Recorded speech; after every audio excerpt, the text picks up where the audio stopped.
My name is Rowan Avery, 34 years old. My niece texted me her Christmas wish list on a Tuesday afternoon while I was charting at the nurse's station, my feet aching and my head buzzing from 11 hours of fluorescent lights and beeping monitors. I saw her name pop up on my phone and, for a split second, I thought, maybe she'll just say hi. Maybe she'll ask how I'm doing. Instead, it was 3 links and 4 words. My Christmas list, a $2,000 MacBook Pro, a high-end drone from Best Buy, just shy of $1,000, and then at the bottom, $1,100 just for fun. Oh, just for fun. I stared at the screen for a long time, thumb hovering over the phone, the sounds of the hospital fading into a dull hum. It didn't even shock me anymore. At this point, nothing about Kayla surprised me. She used to be this sweet, shy little girl who drew me pictures and hugged me so hard I had to pry her off. Now she was something else.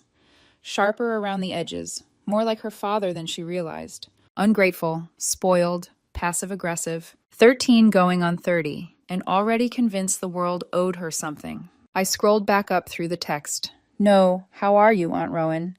No, hope work is okay. Just 3 expensive links and a smiley face. I wasn't even mad. Not really. I was just done. I thought about the last 5 years. About my brother Brian, who hadn't held a serious job in more than half a decade. About every rent-short text. Hey, sis, we're just a little behind.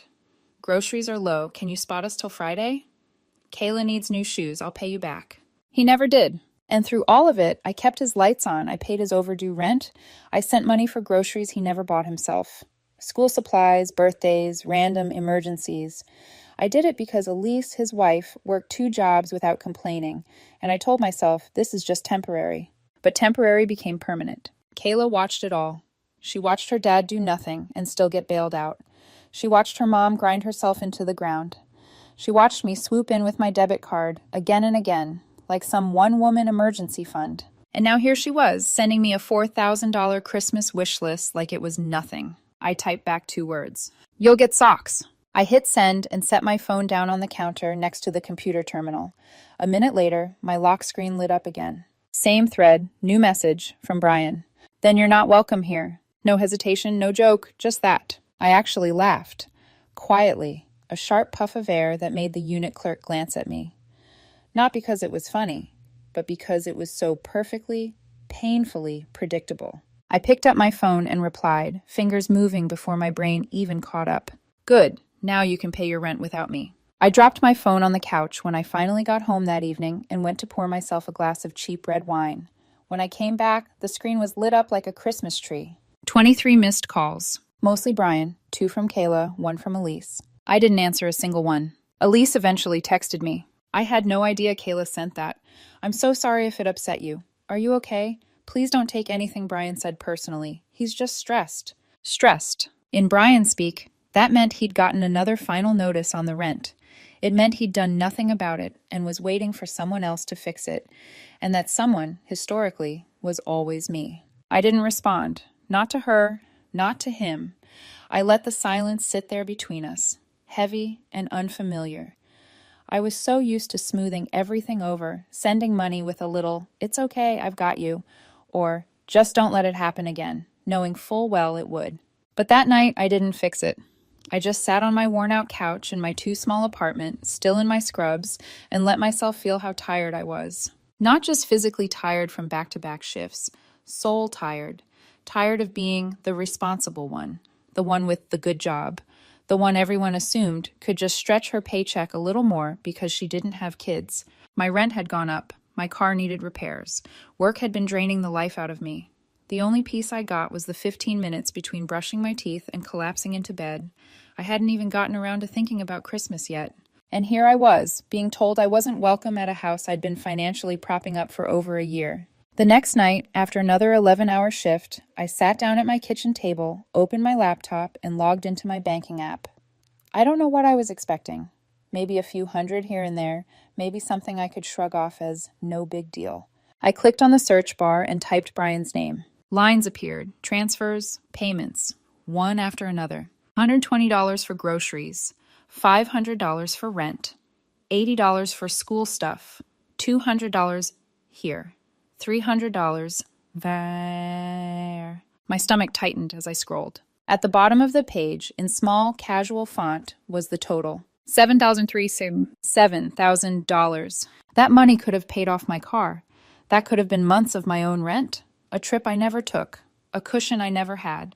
I sat there staring at the number, heartbeat loud in my ears, wine forgotten beside my elbow. I thought about every time I'd told myself, it's just this once.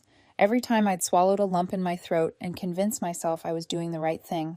Every time I'd been told I was family, only when a bill was due. It wasn't generosity anymore. It was a slow bleed. I opened a new tab and logged into the electric company's website. The account had my name on it and Brian's address. I clicked Edit Payment Method.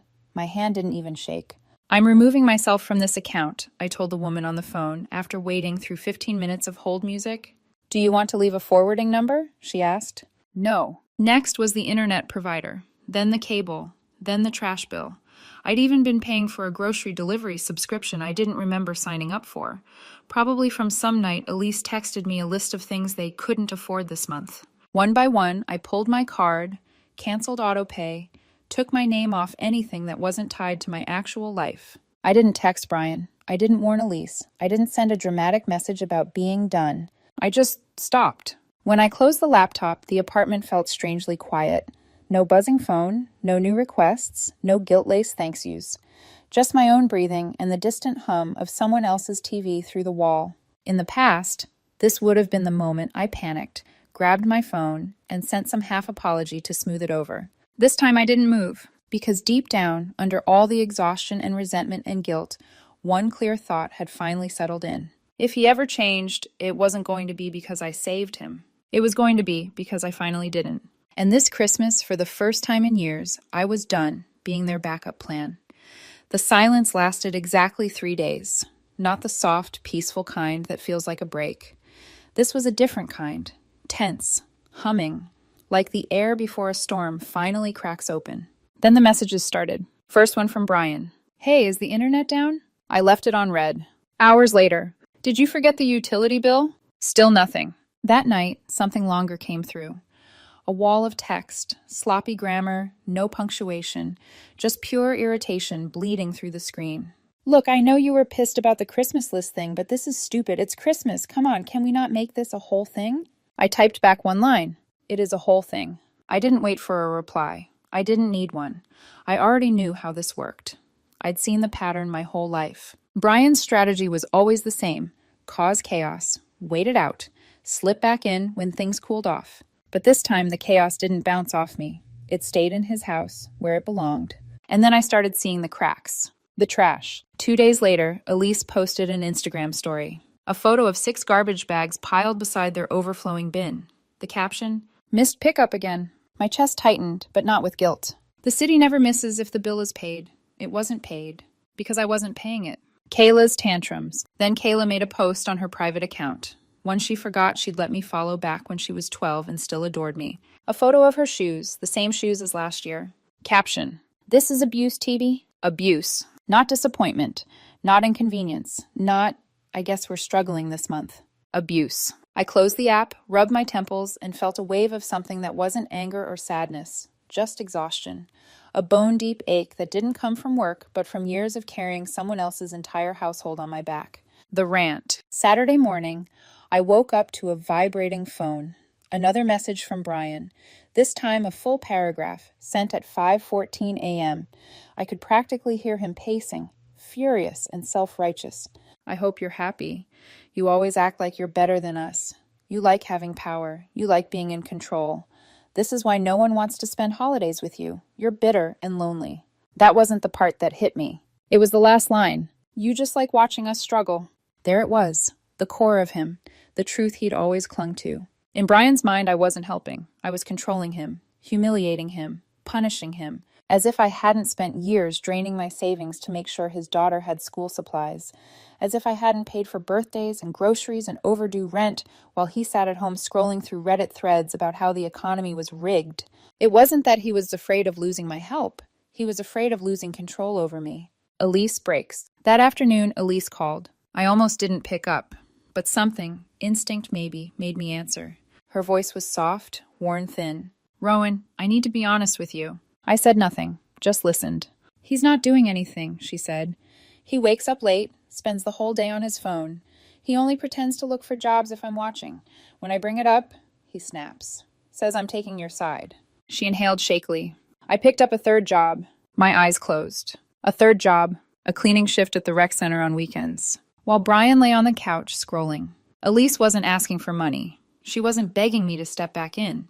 She was asking me to hear her, maybe for the first time in years. He's not just failing as a husband, she whispered.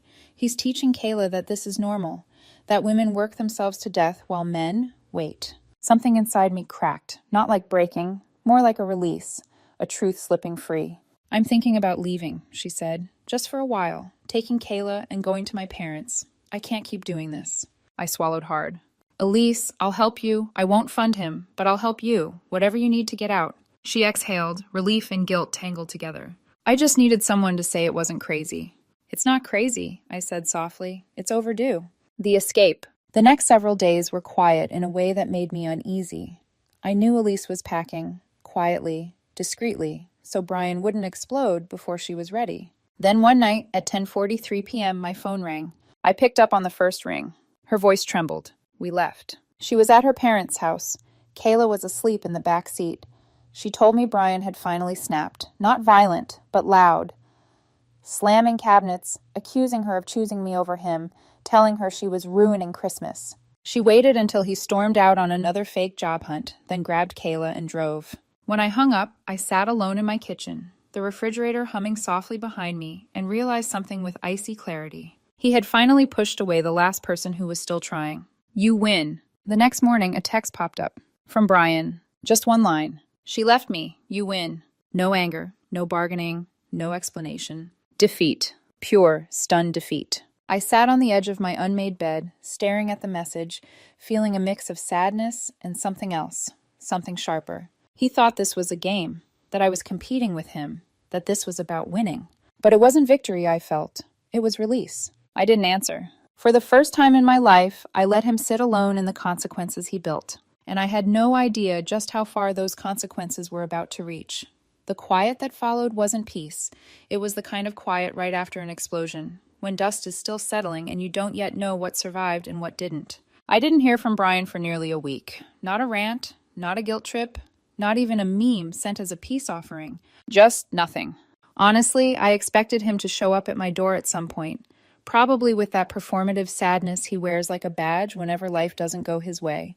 But the days passed, and there was no knock, no dramatic text. Instead, something else happened. Something I didn't expect from anyone, least of all him. Our parents weren't supposed to be home until after New Year's. They'd been traveling through Europe, Paris, Prague, Vienna, posting photos of cathedrals and pastries and Christmas markets. Then suddenly, without warning, they were back. 6 weeks early. Mom claimed the cold in Prague wasn't as charming as expected. Dad said he missed his grill, but I knew better. Brian had gotten to them first. He showed up at their house the moment they landed, suitcase still in the hallway, and collapsed into their arms with a carefully curated breakdown. He told them I'd turned on the family, that Elise had brainwashed Kayla, that he was being punished for being poor. Conveniently, he did not mention the $7,080 I'd paid on his behalf over the past year, Elise working 3 jobs, Kayla asking for nearly $4,000 worth of Christmas gifts, his refusal to look for employment, his constant excuses. Funny how his memory always left those parts out. 2 days after they returned, I heard a knock at my door. I opened it to find my mom holding a bag of bakery pastries and wearing her "we're going to talk about this" expression. She came in, set the pastries on the counter, sat at my kitchen table, folded her hands, and sighed like she was in a soap opera. "Rowan, don't you think this has gone far enough?" she asked gently. "I want everyone together for Christmas. Families fight, but they come back together. That's what we do." I didn't say anything. Not yet. She tried again. "Brian is fragile right now. He feels betrayed. And I know he can be difficult, but..." But there was always a but with him. So, instead of interrupting, I stood up, walked to my desk, grabbed my laptop, and placed it in front of her. I pulled up my banking app, then I scrolled. Payment after payment. Rent, groceries, utilities, trash, internet, cable, random emergencies, more rent. Her face shifted as the list kept going. Hurt turned to shock. Shock turned to something close to shame. Then I showed her the Christmas list Kayla sent me. The drone, the MacBook, the $1,900 just for fun. I showed her Brian's "You're not welcome here" message, then his 5 a.m. rant about how I loved being in control. Mom stared at the screen for nearly a full minute. The silence between us was heavier than anything she could have said. Finally, she exhaled, slow and long. "Rowan." She swallowed hard. "I think you should block him." I blinked. "What?" She nodded, eyes sad but clear. "You're not helping him. You're enabling him. He doesn't need comfort right now. He needs consequences." It was the first time in my entire life my mother didn't make excuses for Brian. The next day, Dad called me. Not emotional, not dramatic, just straightforward. "Let him sweat," he said. "He'll either grow or sink. But either way, it's not your burden anymore." I held the phone to my ear, stunned. Both of them? Agreeing? The world must have tilted on its axis. I didn't block Brian. Not because I didn't want to, but because I needed to see what he would do when no one was coming to save him. 5 days later, I got a text from an unknown number. "Hey, it's me, Brian. I had to sell my phone." My breath caught. Another message followed. "I'm sleeping on a friend's couch. Haven't eaten a real meal in 3 days." My chest tightened, not out of guilt, but with something unexpected. Grief. Not for him, but for how far he had let himself fall. Then came the part that made me sit down. "I'm not asking for money. I'm not asking for anything except this. Can you help me find a job?" No blame, no manipulation, no guilt. Just humility, small, quiet, honest. I called him. When he answered, his voice cracked. Not from tears, but from embarrassment. "I get it now," he said. "You weren't trying to hurt me. You were trying to make me grow up." I didn't say anything. I just listened. "I thought you were lucky," he continued, "that everything came easy to you. I didn't see how hard you worked. I didn't want to see it." He sounded tired, grounded, human. I didn't give him money. But I did something better. I got him a job. There's a cleaning crew at the hospital. Graveyard shift, midnight to 7 a.m. Hard work, low pay, zero glamour. I called in a favor with the head of maintenance. He agreed to hire Brian. No special treatment. No, my sister works here perks. Just a uniform and a schedule. Show up or don't. And he showed up. I didn't see him that night, but I heard about it from the staff. The new guy, quiet, but he works. He didn't complain once. Refilled the mop buckets without being asked. Another nurse laughed, telling me, "I think he's scared of us." Good. Fear sometimes grows into respect. 3 days into the job, Brian finally texted me. First paycheck, $587. It's not much, but it felt like something. 2 days later, bought groceries, real food, eggs, rice, chicken. Haven't eaten this clean in years. Then, got a free haircut from a coworker. Looks better. And then something that surprised me more than everything else combined. Elise's dad saw me when I stopped by to fix their dryer. He asked if I wanted to stay for dinner. He didn't say Elise had forgiven him. He didn't say Kayla spoke to him. But someone opened a door for him. A crack. Small, but significant. One evening, after a long shift, I sat in my car outside the hospital. I watched the night crew arrive, huddled in their too thin jackets, exhausted but determined. Somewhere among them was my brother, pushing a mop, rebuilding what he had spent years tearing down. For the first time in a decade, I felt something unexpected. Not hope exactly, but the beginning of it. By early January, the updates from Brian slowed to a trickle. Not because he disappeared, but because he was finally focused on something other than drama. His life compressed into routines he'd never had before. Night shifts at the hospital, naps during the day, cheap meals in Tupperware, laundry at a friend's place who let him crash on the couch. He didn't brag, he didn't complain, he didn't ask for anything. For Brian, that silence was its own kind of transformation. Every now and then, I'd hear something secondhand from coworkers. The new guy is still showing up. He's quiet but solid. He doesn't cut corners. 3 weeks in, the supply manager, who didn't even know we were related, told me, "That quiet, skinny guy, he's the only one who refills the mop buckets without being asked." That one, small detail, hit me harder than I expected. Consistency, initiative, responsibility. Words I never thought I'd associate with him. But I didn't reach out. Not yet. I wanted to see if the change was real or just another temporary guilt cycle. It was Elise who contacted me first. Her message was short, simple, cautious. "I think I'm ready to talk to him." She didn't say forgive. She didn't say take him back. Just talk. In Elise's world, that was a monumental shift. She explained that Brian had been respecting the distance she asked for.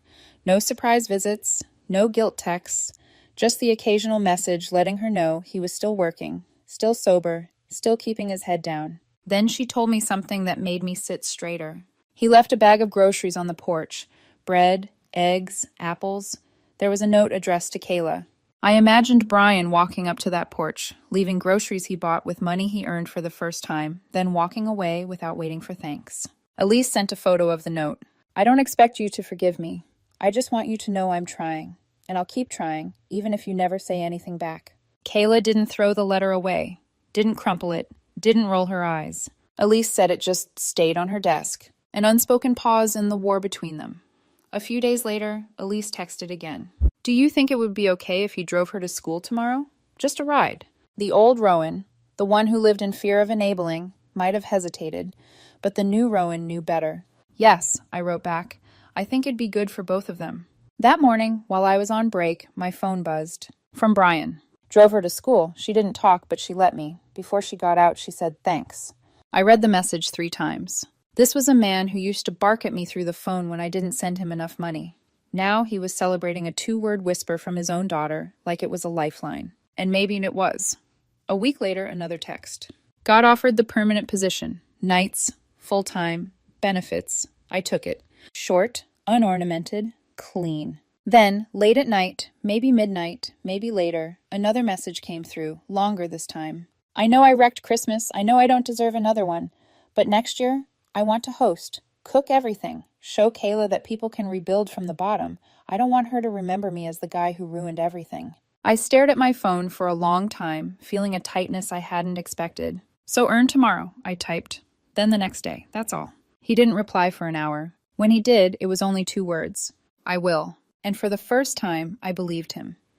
This morning, in the middle of my lunch break, Brian sent me a photo out of nowhere. No text attached, just an image. His hospital ID badge, new lanyard, same tired but different eyes, the kind you see in someone who's learning to carry the weight of their own choices. 10 minutes later, another picture arrived. A lease, a real lease, signed. A small studio apartment, ground floor, quiet part of town, 1 working heater, creaky front step, just enough space for a bed and a table. He wrote, "It's small and kind of ugly, but it's mine." He told me he bought a mattress off Craigslist for $40 and found a curbside table someone abandoned, wiped it down, and called it good. Then came the message I didn't expect. Can Kayla come see it? Not to impress her, just to show her it's possible to start small and build up, even if you burned everything down. I sat there with my half-eaten sandwich, staring at the message, feeling something warm break open beneath my ribs. He wasn't asking me to fix anything. He wasn't asking for approval or money or praise. He just wanted his daughter to see that he was trying, and that mattered more than any apology he could ever say. He didn't ask for help moving, didn't hint at it, didn't even imply it. But I offered anyway. I can help with boxes this weekend. No money, just muscle, just presence. His reply came a minute later.